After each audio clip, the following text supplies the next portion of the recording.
area. Oh, don't worry about it. I can just turn the camera around like this. I can stay over. Just turn the camera around like this. Are you standing to scan?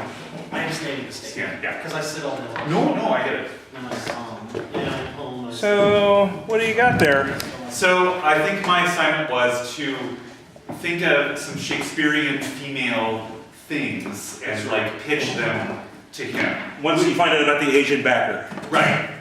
And with the conceit going forward after this that, of course, Divine wants to play men's roles at this time, not women. Yeah. Right. But yeah. But you keep pitching women, and he keeps turning them down, and we eventually discover it's because he's decided he's only playing men. So I pretended as Sean, when I put this together, that Divine, John did not have Divine in mind for any male roles. Is that right? That was exactly, yeah. exactly. So there's 4. You could be Cleopatra and Antony and Cleopatra. We'd go very Elizabeth Taylor meets Carrie, which I know you'll love. Most of your lines would be random dialogue from the Elizabeth Taylor movie. Everyone else would speak in Shakespearean verse. Maybe you're on stilts for the show. So no one would understand you because your character doesn't speak old-timey speak. You try to connect them with grunts and yells and contemporary movie language, but nothing works, and you start to pull at your own skin and hair. You sprout and spout large bleeding sores. Blood oozes from your Carrie/Elizabeth Taylor nightie. Eventually they cast you out as a witch, and the last scene is you, draped over a huge tan muscular gladiator. Your mascara running, wig flying. You look into the camera lens, sneering. You'll say, "The triple pillar of the world transformed into a strumpet's fool." And laugh maniacally while crying on your way to a certain death outside the city walls.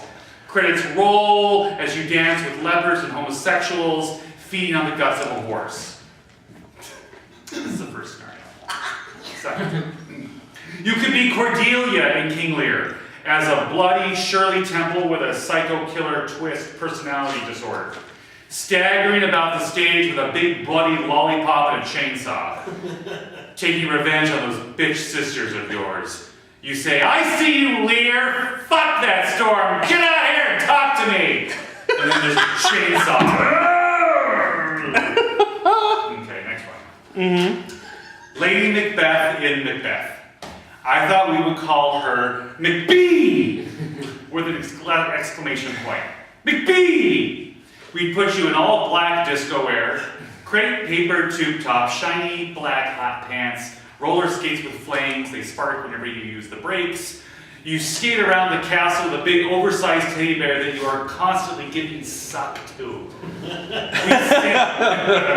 We'd sample you singing, "Out, out, out, the damn, damn, damn spot, out, out, out, out, out, damn spot, out, out, damn spot." Maybe we'll have you eating a fake baby at the end, I don't know. Next one. There's always Queen Margaret and Richard III. We could go Dyke Trucker. Homicidal Dyke Trucker in the palace scene. Queen Margaret, the Dyke Trucker, leads everyone in a raid on a truck stop in a disgusting and graphic fast food orgy. And Richard III has to shoot you to put you out of your misery. But you don't die. You become a Shakespearean zombie. And it takes the whole cast of Richard III hammering you with numerous oversized copies of Shakespeare's greatest works until you eventually die and roll into the orchestra pit screaming. You scream this: "What were you snarling all before I came, ready to catch each other by the throat? And now you all turn your hatred now on me." And the last suggestion I had was, there are many female roles in Les Miserables. Of course, the show is already about Parisian trash, so I'm not sure I can trash that show up much more. That was my homework. The bitch came out. Great. I think that's a lot of fun. I love the Macbeth. Yeah. McBee! Yeah. I think that you would just. I think that he. Since you don't know that he is about to tell you about the Asian backer, you just need to change the tense, right? So rather than I was thinking, it just needs to be, oh, I know. Well, you know what I mean? It just needs to be something that's sort of extemporaneously coming out of John. Like his muse is suddenly here, and now he's so inspired, and Macbeth, you're this, you're yeah, oh, we could do Macbeth, and you could be this, and you could be that. You know what I mean? I think if we just change the tense. Cool. No, actually, I printed the second one. There's no it doesn't exist anywhere else except in my other copy. Okay. Wow. Aaron Orr, what about your homework?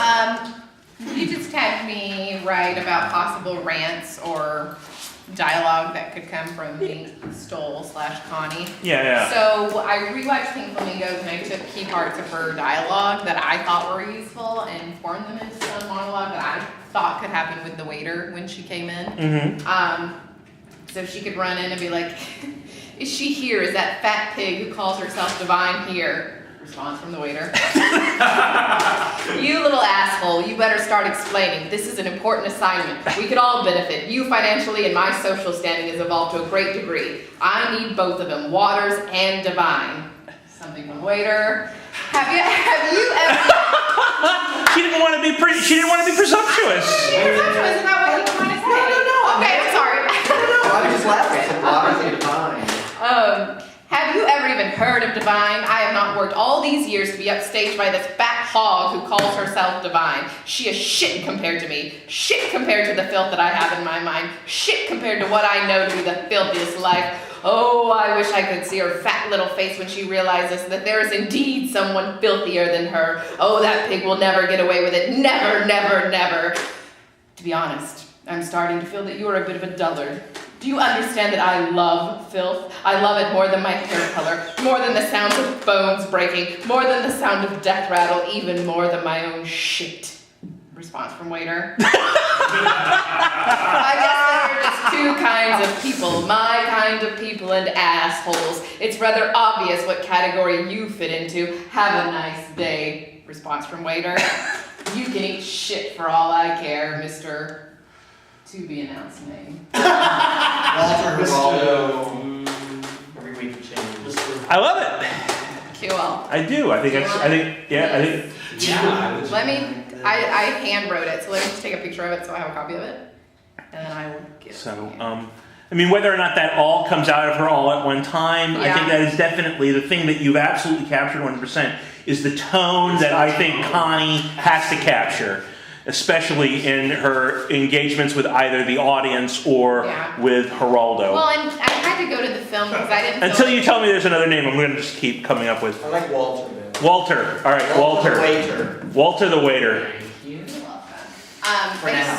I felt like I just needed to pull from the film because I didn't know like how she would talk yet. Yeah. Like, Does everybody agree with me that she is an excellent writer? She always kind of like. I all wrote authored this for that's years. all from the movie. That's all you didn't Well, write. I mean, I wrote some of it, but it's like. I think if we look at it, Aaron, you actually wrote at least half of it. How much of it's John Waters? A lot of it was. A lot of it is. Yeah. Because there were just key phrases Little that she key said, like in the movie, she calls Divine a fat hog and a fat pig all the time. And the whole like, Well, then you're a good copy editor. well, thank you. All right, here we go. Excellent the handwriting. It's beautiful. John, hold up. She'll put it on a card for you for money. I will. She will. Professional. He's gonna take that. If I have- He's gonna take it and analyze it. So what? Anybody else? Anybody else have anything that they put on paper or or just thoughts about it?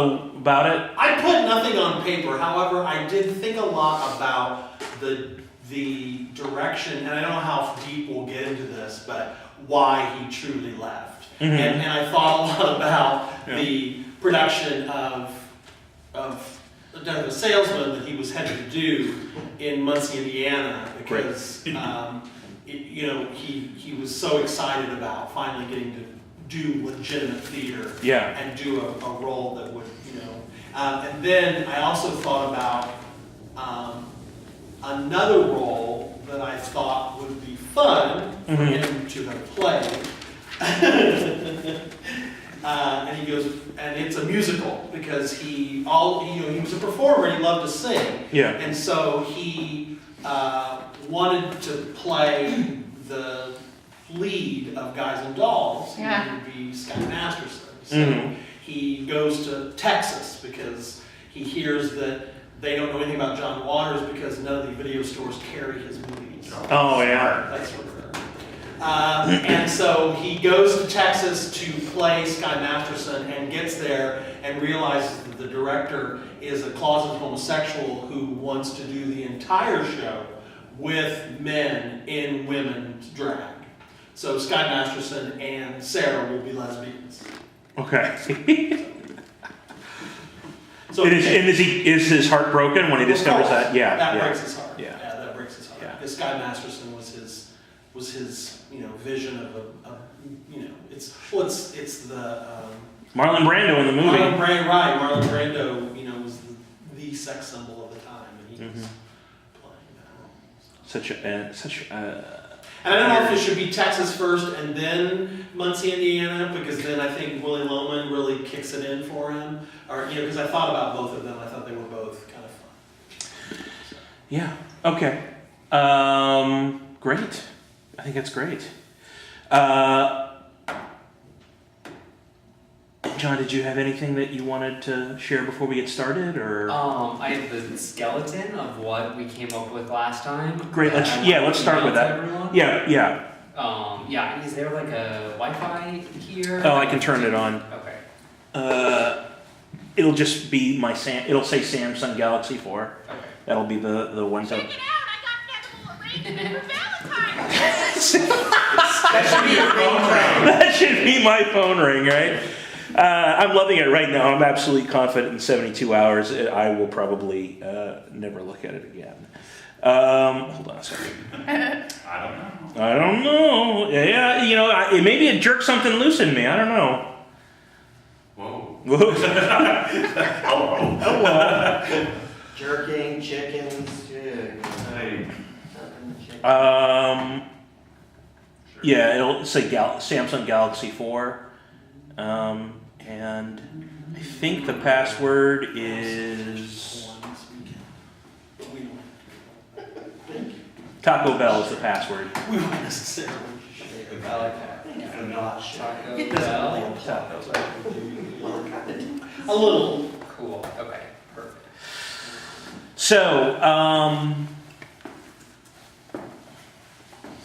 So we could start from that moment where you had the three things that you told him, right? You mentioned to him about how he helped you as a child, then you gave him an anecdote about a movie that they did together that everyone would have known if they had sat through any of his stand-up, and then you told him that thing that you said when he thought you died, or and we like that way, the day that I died, the night that I died, the night that I died, yeah. I thought I heard a fly. Can I tell you something before we start? I just realized when I was talking to our bartender today that met Divine, Yeah. I just realized this is an interesting part of the story that he was telling me that I just want to share with you because it wasn't what I expected to hear about Divine. Mm-hmm. So he met Divine when he was dressed as a man because he was doing this show at someplace in Chicago that doesn't exist anymore that I can't remember the name of, but and his wife worked there. So he gets there and he's sitting at the bar with his wife and she's like, "This is Divine," and he was like, "Holy shit," you know. And so they have a drink and then Divine invites him to the show that night and the two of them are on the front row and Tom, the guy that I work with, is like, he's about your size. He's from Detroit. He's very much from Detroit. He's a little rough around the edges. Sure.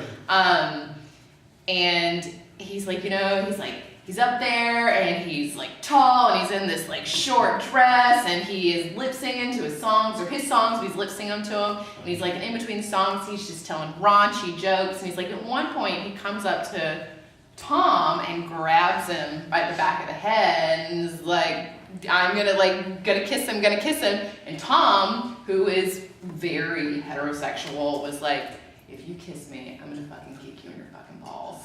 And so Divine was like, oh, and laughed it off. And I was like, okay, well, that's Tom's response. I'm not surprised.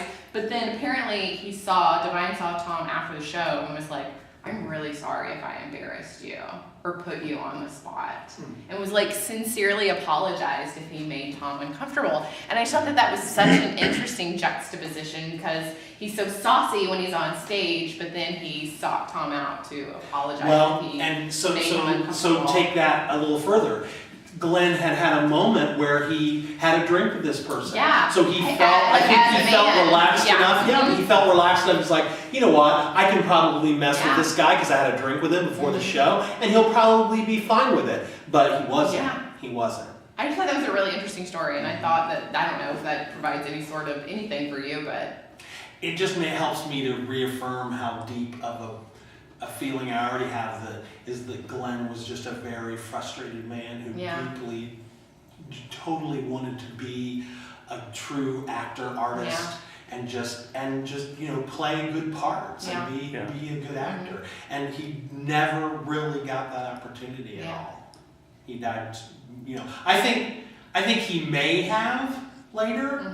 Had he gotten healthy and had maybe focused a little different, a little time period maybe, but What killed Divine? It was his heart, right? Heart attack. Was it There's a drug new. related or No, was it just who knows? I something mean, obviously the man ingested quite a few drugs. Yeah.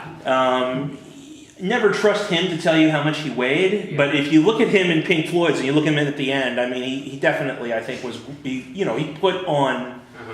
he put on some weight, he was huge in Hairspray. and He was huge in Hairspray.